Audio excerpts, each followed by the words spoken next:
It's time for the next episode.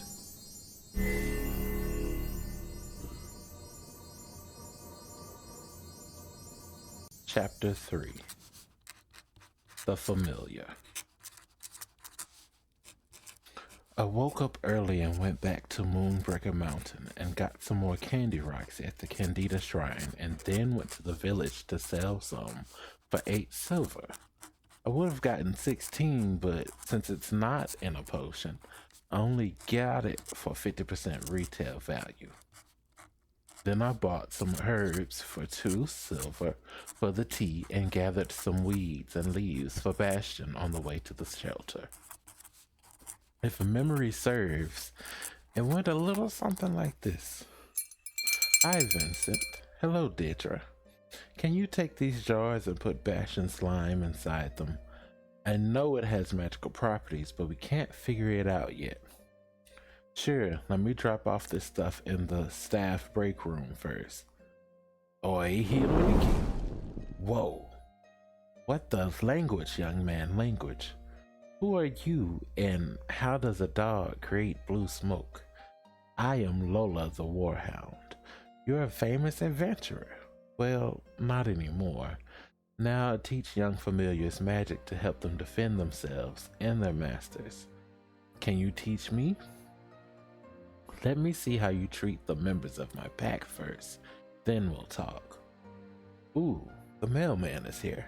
Gotta go bark at him. See you later. I put the snail slime in the ice chest and then look for Bastion. Here are the greens you wanted, Bastion. Thank you, Vincent. Ready to find Miss Spider? She's already hiding? Yep, been hiding all day. Let's go to the front desk and ask Deidre about her. Hello, Deidre. Nope. Miss Spider already told me about the deal you guys had, so you are on your own. The bell jingles for the front door. Oh, hello, Elphaba. Are you here to pick up your familiar today? Why, yes, dear. I heard that you had a cute 3-headed Yorkie. Wait, how did you know? With my detect life spell, of course. Okay, let me get Ben in the paperwork. I don't remember Miss Elphaba, but apparently she remembered me. We also exchanged some words. Excuse me, Miss Elphaba, may I ask you a personal question? Well, that depends on the question, dear. Are you half elf? Wait a minute, Vincent? Yes. How did you know my name? Oh my goodness, you have gotten so big. I haven't seen you since your mother Athena knitted you that cap for your first birthday. Can you teach me the detect life spell, please? Your mother didn't teach you? No, my parents were killed with when the elves found out about them. So I never got a chance to learn how to use the arcane. Oh, Vincent, I'm so very sorry. Tell you what, I will not only teach you the detect life spell, I will also teach you the familiar calling spell too. But it's best not to do it here, since most familiars don't know you can have more than one. Okay, but I have to find Miss Spider today. The detect life spell is easy. The familiar spell I can teach you tomorrow in Glimmerwood Forest. But the detect life spell can be performed for those with druid bloodlines, just like breathing. Think about the life of the person or creature you want to find with all of your heart. When you feel it in your chest, then bring it to your eyes. I see her. Thank you, Miss Elphaba. Gotta go. See you tomorrow. Next, I went to the shelter's backyard and find Miss Spider hiding behind a tree. I know you're hiding behind the oak tree, Miss Spider. Damn it. You used the detect life spell, didn't you? Maybe. You must have good ears, huh? That I do. Have or fair is fair. I don't have any silver, but if you successfully do this task within 24 hours, I will set reagent traps for you. Can you create a shell cover for Bastion? Unfortunately, I can no longer spin silk webs anymore because my silk spinnerets are gone. That's the message I need you to deliver to the weaver spiders in Glimmerwood. I hope my baby is okay. I left the nest to try to find my daughter, but I couldn't stop the dark elves from killing her. Now my niece is the queen, and my son has to be her servant. What if I used the older webs in your room and had your son weave it into a shell cover? That could work. It might even help you from getting eaten alive. What? Oh yeah, us weavers are carnivorous, but I no longer have the taste for humans, especially since it was humans who tried to help me save my daughter. But I'm far from a vegetarian, so don't go spreading that around. Your secret is safe with me. See you within 24 hours. The next morning, I went to Glimmerwood Forest to meet Elphaba. I used the detect life and found her standing in a circle of white stones with a pile of white roses in between them and rushed to her. And this is how the ceremony went. Welcome, Vincent. Thank you for doing this for me, Elphaba. This grimoire gave an outline of the ritual, but I wasn't sure which stones or flowers were the right ones. It's alright. These stones and roses have a magical property that makes them change colors based on the user's magic. This should help you attract the right familiar. Remember, just like the Detect Life spell, feel what you want in your heart, but this time, direct those feelings towards the ground. So I sat in the center of the circle and sent my mana to take root in the ground, and the white roses turned blue, black, and gold, and the rocks shattered. Oh my, I had no idea you were this powerful. You summoned a baby Jalanamir. The baby cat flutters its wings and slices several weeds and plants with one swing. Oh, and it has the sickle ability, so you can find reagents twice as fast. Quickly name them. Thank you for choosing me to be your familiar, Papilio. Papilio lets out a baby lion growl, followed by Oh wait. I'm sorry, Miss Elphaba, but I gotta find Miss Spider's son. Oh, that's right. Go southwest into the thicket of trees that's between two hills. Me and my familiar ran towards the trees with Miss Spider's old cobwebs and rock candy to find her son. Then a huge weaver, about 3 times the size of Miss Spider, jumped out in front of us. Excuse me, but where do you think you two are going? He said. Papilio growls. I'm sorry, sir and or madam, but I have some candy rocks, webs, and a message to deliver to Miss Spider's son. Wait, who is this Miss Spider? I described Miss Spider, and lo and behold, it was her son. And he was so excited to hear about his mother. He was happy to make Bastion Snuggie too. He gave me a return message for Miss Spider and said if I ever come to visit, he would teach me the animal trap spell too. So I gathered some roses to decorate Bastion's shell, asked Elphaba about Papilio's maturity age, and got my licenses for Papilio at the shelter. Then I spent the rest of the week feeding Papilio and teaching him how to sit, come, and use his sickle ability. P.S. Bastion's aura changed to a bright yellow, and its slime smells like roses now. Chapter 4. Getting Better. Spring of Exodus 22, 22nd of Mar. I can't believe that a hobgoblin called me a bitch and then cursed me, said Miss Nalanoth. I tried not to laugh, but I couldn't help it. I apologized to her and assured her that I would help, and also told her not to attack hobgoblins ever again without a cleric or another healing party member. According to the book, this repeat customer had kludge mouth. Or is it kludgy mouth? Anyway, curse and infection are the elements. And it would take 6 cycles before the infection spreaded. A curse from a bog goblin. This poor soul's mouth reeks like a tavern privy. A single breath of theirs can empty a busy room. Sadly, it is not exaggerating. After my consultation with Nalanoth, I went to my random college to get Papilio, and to my surprise, there was a web full of dentist crab gel. Lucky me, I thought. Then I put it in my flask and took Papilio with me to Moonbreaker Mountain. But it was a fucking billy moon goat. Big billy goats with crescent moon-shaped antlers. Papilio growled and got ready to fight.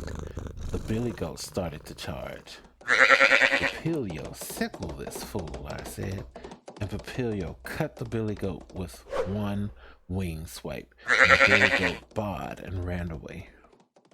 After hours of searching, I finally found it. Got some candy for Papilio, and then went home to brew Nalanoth's potion. First, I got the mortar and pestle and alembic. Used the alembic to distill the gel. Crushed the moon moss in the mortar and pestle, and sprinkled in candy rocks. Next, I put the ingredients in a flask, shook it up, and it turned out a nice bright blue with gold sparkling flecks. Wow, said Nalanoth. This tastes great, and I instantly feel better. Take a tip, kid. And I'm glad she gave me that tip. Since I had a little bit of coin, I decided to go shopping in town. Even though my little Papilio kept mewing, I told him to sit and stay home. I don't want people in the village trying to take him. When I got into town, I found a shop called Bits and Bobs and bought a nimbus fish for Papilio's treat, some weird water, and a moon lotus. The way back home, I investigated rumors over the author of the Alchemist Grimoire. Excuse me, sir. Do you know who wrote this book? No, sir, I don't. But you look like you could be her son. Wait, what? I forget the woman's name as I stay to myself and don't get ailments done much. But I also do remember her face. I'm making some stew for dinner. No, I have to go and take care of my family. Maybe we can meet up some other time? All right. My name is Bo, by the way. My name is Vincent. Nice to meet you. After that conversation, I started to believe that the owner of my manual could be my mother. But I know she's dead, so there's no way. After feeding Papilio his fish, I rested and then gathered my rock candy for the rest of the week. Spring of X's, 29th of March. Talk about getting better. This week I busted out 2 potions. The first client was Charles Caspo, a 17-year-old male half-elf monk. He had a bald head and brown eyes and smooth pink skin. A little over 5 feet tall with a skinny build. Even though he was a young boy, he walked with a heavy limp. He proudly worshipped Sune, goddess of beauty, love, and passion. He's gay and looking for a boyfriend strong enough to help him kill a dragon. I told him I'm only working with him as his alchemist, nothing more. Unfortunately for Charles, he was the victim of a prank some of the other teens pulled at his monastery. They added powdered ore into his food to give him magnetic thumbs so he couldn't practice with weapons. according to the grimoire, magnetic thumb, the ailment of pain and affects the blood, caused by having too much iron in one's diet. The afflicted hands attracted metal, not so bad for painters, but a death sentence for builders and bakers. I would imagine that would be a death sentence for monks too. Finding the cure to this ailment was so easy, I barely remember how I did it. Memory serves. First, I went outside and found vampire venom and added it to a flask. Luckily, Miss Spider's traps have been saving me. Second, I traveled to Meltwater Lock.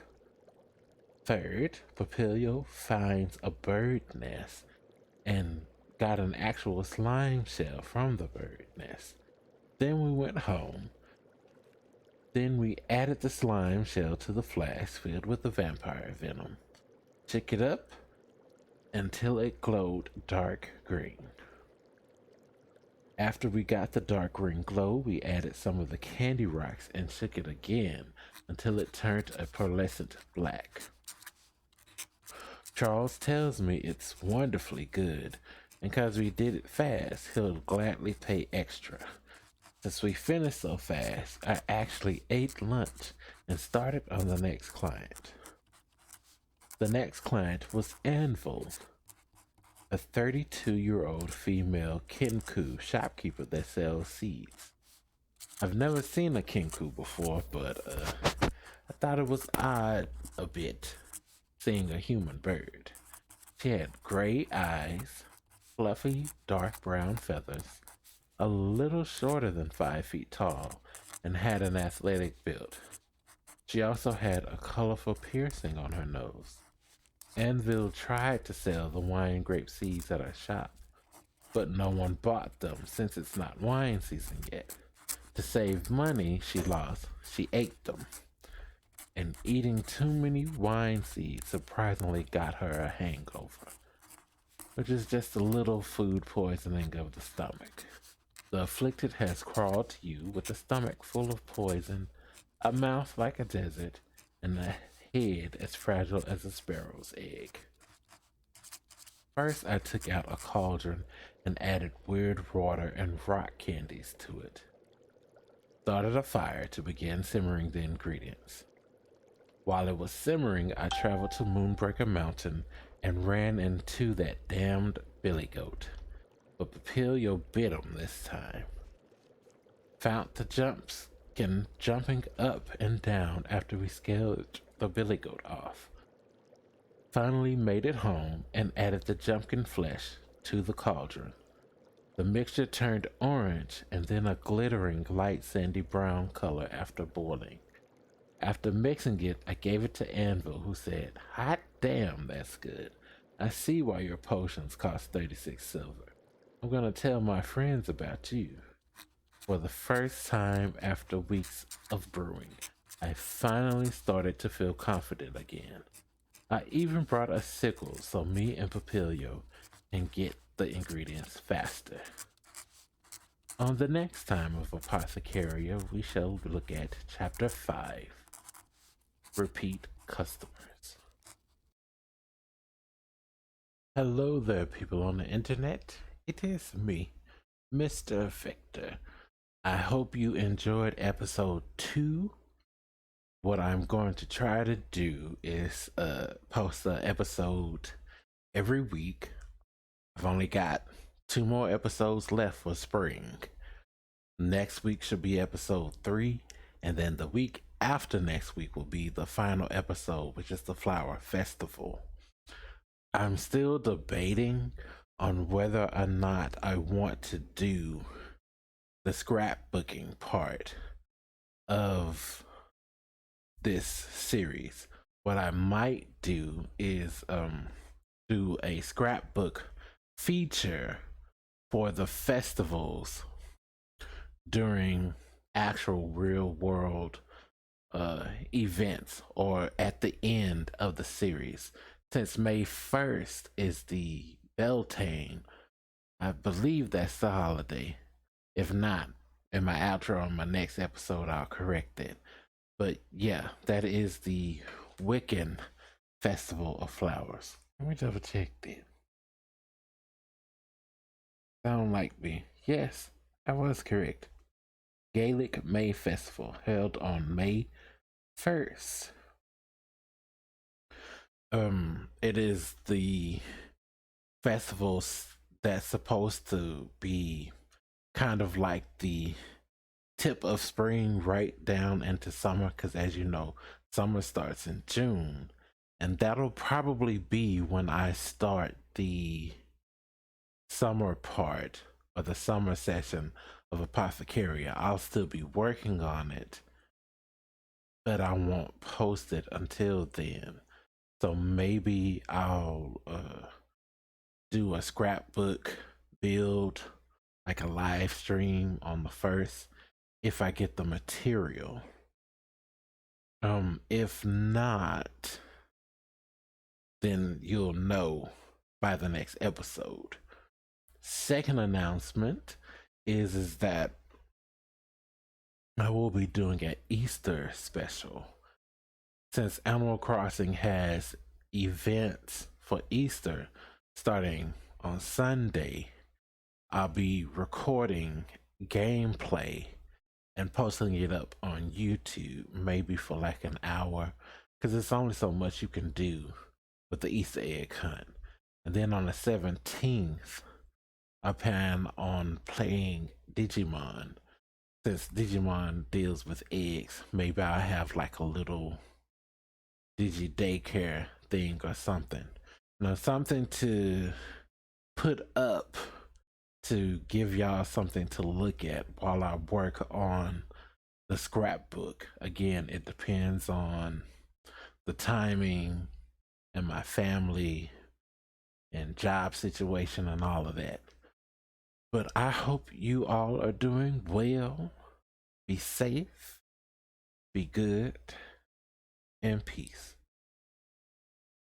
Oh, wait, before I go, I want to thank Fierce Roll. I believe that is the name of a new subscriber. I went to my settings to try to find everybody, but it only gave me 2. It says it only does it within the past 28 days. And if the settings for subscribers is private, so if you are subscribed to me and I haven't given you a shout out or call your name, it may be something in your settings. I don't know if you want to keep it that way or not, but I want to thank you all, subscribed or not, because subscribing is optional, for watching my videos. That gives me motivation to keep going and to keep doing content and to try to keep getting better at editing and all of that. So, okay, now be safe, be good, and peace.